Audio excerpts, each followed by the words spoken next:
Hello, and welcome to the Crowley ISD PLC Curriculum Preview for the 5th 6 weeks for 5th grade ELAR. In this video, we will discuss the 5th 6 weeks assessment blueprint, address our hotspots for this unit, learn an adaptable vocabulary strategy, and view a real-time authentic literacy lesson.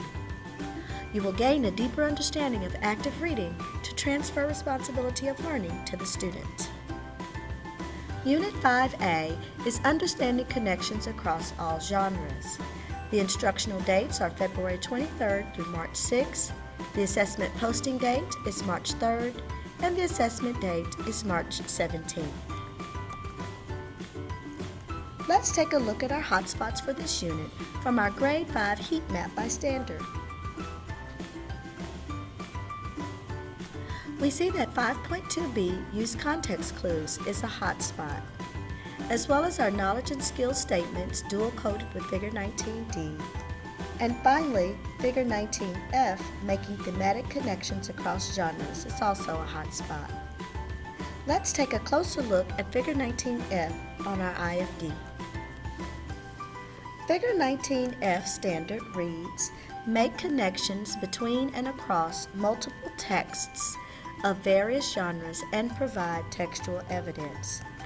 These connections should include thematic links, author analysis, similarities and differences in the ideas presented in both texts, the details provided in both texts, and the author's purpose of both texts. 5.2b reads, Use context to determine or clarify the meaning of unfamiliar or multiple meaning words.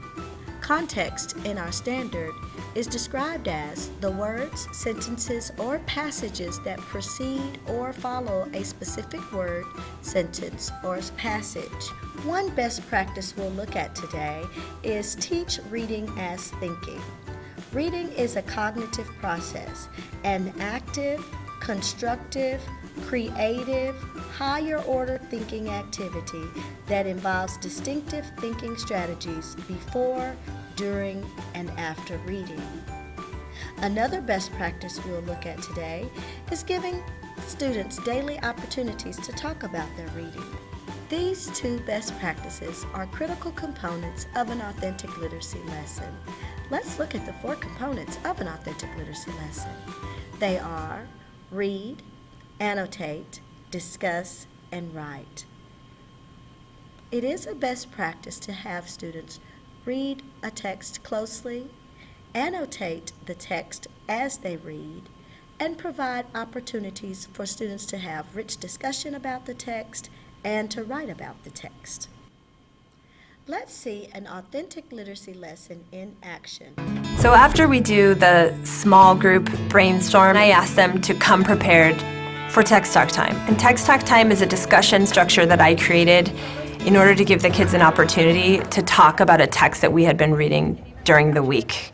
It's an opportunity for them to call the shots and to discuss what they were thinking when they read the text. And it's also an opportunity for me to ask questions that challenge them and that I'll later expect them to respond to in writing. Before we get started, I want to go over the expectations like we do every single time. One person speaks at a time.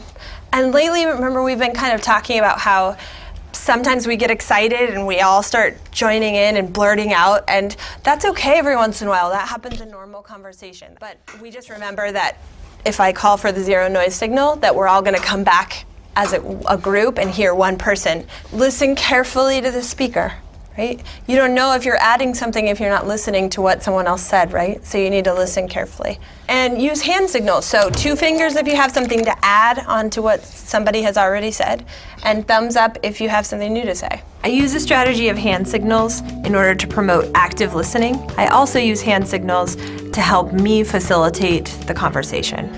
Oh wow, lots of thinking. This strategy has been really effective because raising your hand wasn't enough. It gives students an opportunity to show me that they have something to say. Phineas, you have something new to say, looks like. Okay. I have 2 questions. Pose them to the group. Okay, so the first one is, what happened to the ship after they left? The ship that was gonna come and they waited? Can we go to that part? Do you know what page it said that on so we can? I think. Well, we heard that in the beginning that. For the first 20 minutes of the conversation, I'm just choosing students and trying to give turns to an equal number of students from different parts of the circle. I'm the facilitator in this discussion. Natalia, you have something to add? It's also on Sacagawea. It was hard probably for her because she had her baby with her. And to go around that river and stuff, like babies, like we were talking about in our group, babies need a lot of good care. And it would be hard to go through all that, especially with a baby. Do we have evidence that Sacagawea was with them when they crossed the falls? I know. Yes. I don't think she was with them the whole time. Devontae, do you see where there's evidence? In the picture, it shows Sacagawea.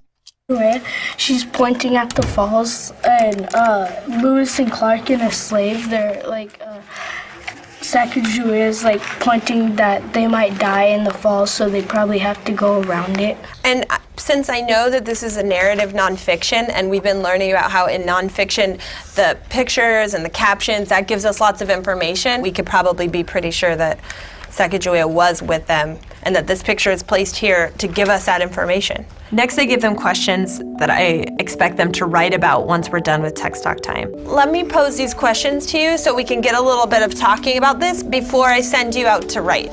I'm gonna take us back to viewpoint. It's not why the author wrote, but how the author feels about something. How does the author feel about Lewis and Clark? So will you take a minute and turn and talk to the person sitting next to you about what you're thinking about this question? What do you think how do you think the author feels about Lewis and Clark? After I pose a question to the group, I give the students an opportunity to turn and talk as a way to give them a few minutes to talk and think about possible answers before they feel like they need to share that with the whole group.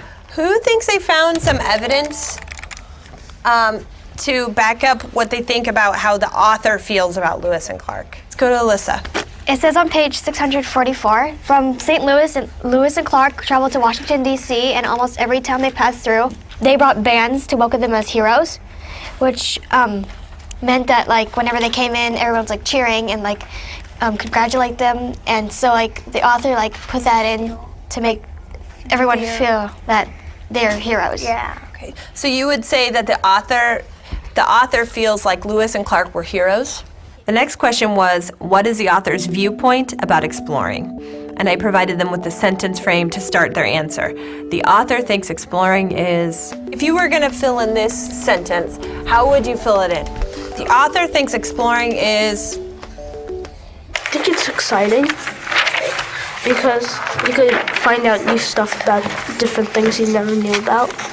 Okay, like here on 644, I noticed connecting with what you were saying, that it's exciting because you found things I'd never found before. Like on page 644, it says, the expedition returned with numerous samples of plant and animal life that had never been seen by American scientists. Especially in those times, North America wasn't North America yet. It was called the New World. Yeah, so it was pretty interesting to them because they found new plants, new animals, new stuff they could use. And on 641, I noticed that he said, I found a descriptor word, they emerged from the Rocky Mountains into the lovely valley of Clearwater River. If an author's using an opinion word like lovely, that's sort of showing how they feel about something. So I'm thinking that it's time to change gears. We need to get up and go back to our desks and start getting our minds ready for writing. In today's discussion, I posed the question about how the author feels about exploring, how the author feels about Lewis and Clark, with the expectation that the students were going to pull evidence from the text to support those statements. That's challenging work, and I knew that it would be pretty challenging for the students to work on individually in writing, so doing all that difficult thinking together in a group while they had support and they could hear other ideas is helpful for them, and I think it makes it easier for them to write about it individually later. A big part of the speaking and listening standard that I was focusing on has to do with coming prepared for the discussion. So I wanted to give my students ways to share their thinking, and one strategy I used was giving them a Post-it to record that thinking so that when it came time to actually discussing the text, they had evidence or remembered what it was that they were thinking when they read. On page 639, I predicted that the Shoshone tribe will try to find Clark and the rest of the crew, and my prediction became true. My favorite thing about the Post-its is that it honors their thinking and it helps them to remember what it is that stood out to them. I said that the cross of discovery had. I talked to the students about how sometimes we have this great thought and then we move on to the next thing and we already forgot what we were thinking. So a Post-it is a way of kind of holding on to that thinking, and we can even put it right in the book. What I like about the Post-it is that it helps them feel prepared for the discussion and that it gives them a record of something that they might be able to share with the whole group. Ways for students to show active reading are the use of Post-its, dialectical journals, text coding, thinking notes, use or create their own graphic organizers, visualize the text by drawing pictures, making marginal notes or comments or annotations, asking questions about the text and noting their answers to their questions, writing a summary in their own words, or using movement strategies such as four corners, notes around the room, or statues, and of course, discussion. Next, let's review a vocabulary strategy called vocabulary paint chips. This is a familiar strategy for many and can be easily adapted for whatever vocabulary strategy you want to focus on.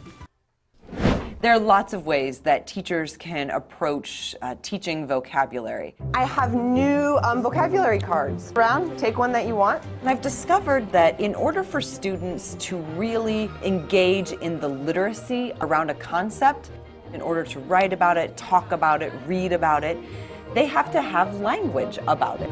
This particular strategy is taking paint chips and taking the vocabulary word and putting it on one shade of the paint color, and then putting different versions of the word and then finally synonyms of the word on that paint chip. Okay, so those are coming around. Every time they use that word or any of the words on that paint chip during class, they have a little sticker and they get to post it on the wall on their way out. Lastly, I want to share a simple test-taking strategy that students can use when they are answering questions to paired passages. This strategy facilitates the need for students to go back into the text to provide the text evidence. If students use this strategy effectively, along with active reading strategies, we hope to see improvements in our Figure 19F standards as well as the others. Thank you, and I appreciate you participating in the PLC Curriculum Preview. Don't miss next 6 week's PLC Curriculum Preview video that will spotlight the gradual release of responsibility. As always, if you have any questions, please feel free to contact me. Thanks again, and I appreciate your time. Until next time, goodbye.